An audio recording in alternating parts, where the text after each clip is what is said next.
guys, welcome back to WODdoc Project 365, episode 534, out here at the Golf Run go-kart race. This is a 24-hour endurance kart race. It's pretty cool to watch. These guys are about 3 hours in of a 24-hour race. They have to continue on for 24 hours as a team. It's pretty sick to watch. But while out here, some of the questions came up, always talking with different athletes, bumping into them. The question came to me about whether or not somebody should wear lifters. And this is a controversial topic. I'm talking about lifters, wearing the shoe lifters while squatting. And I'm going to turn this into a two-part series because it's really hard to explain each aspect of it. So for today, we're going to talk about whether you should wear it when squatting. And of course, this is my portion, this is my opinion on it. You can take it or leave it, but let me explain the mechanics of why I think what I think, and we'll see where we go from there, okay? Chime in, guys, with your comments. Love to hear from you.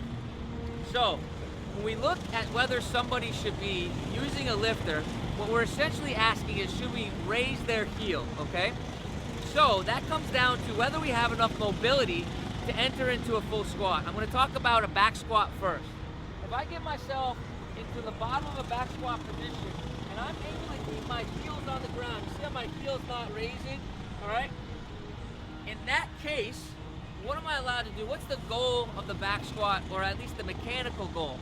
All right, the mechanical goal is to keep as much weight as I can on the posterior 2/3 of the leg, or on the foot. Why? Because that allows the most hamstring and glute activation, and we know that they're stronger than our quads. So check this out.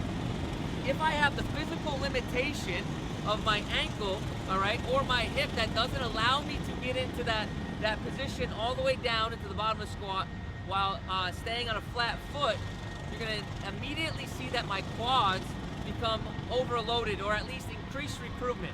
What I mean by that is if you come down to the bottom of the squat, okay, and all you do is you rock onto your toes, all right, you're immediately going to feel right here an increase in quad activation, and you're going to feel your glutes decrease or become a little bit more flaccid.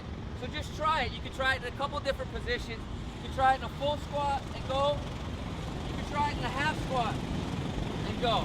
But in each time, what we're doing is we're feeling recruitment of the quad musculature, which is not what we want during a back squat. We want to get the most hamstring and glute that we can. So in the case that there's a physical limitation where the person can't stay all the way down, adding a lifter, okay, is essentially redistributing that weight posteriorly.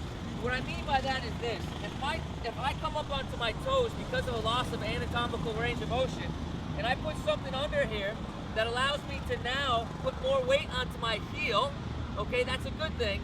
And in this case, I would try to use it. However, it's never a permanent solution. We want to be able to use this as sparingly as we can with grinding motion. So that's the back squat and the front squat. Now moving on to the front squat, the same thing goes, all right? If we're able to reach the bottom of the front squat position, our torso is a little bit more upright, and we're not coming up onto our toes, and we're able to stay on our heels, again, I'm going to say that lifters aren't recommended for grinding motions. However, if we're not able to, and we come up onto our toes, we want to distribute as much weight as we can posteriorly. All right, so we want to add that little bit of a heel to allow us to get into that proper weight distribution on the foot, all right? So the take-home point is this: if you have enough physical range, enough anatomical range of motion to keep our foot planted and keep our weight distributed back on the 2/3 of the foot, I would not recommend lifters for grinding motions, okay? Front squat, back squat. If we're not able to, due to a physical limitation, we are going to use lifters for grinding motions, but sparingly, and we're going to concentrate on increasing mobilization to get to that better position that we're looking for. Guys, we're going to continue this tomorrow. Please check back on the but until then, we're optimizing function to optimize performance.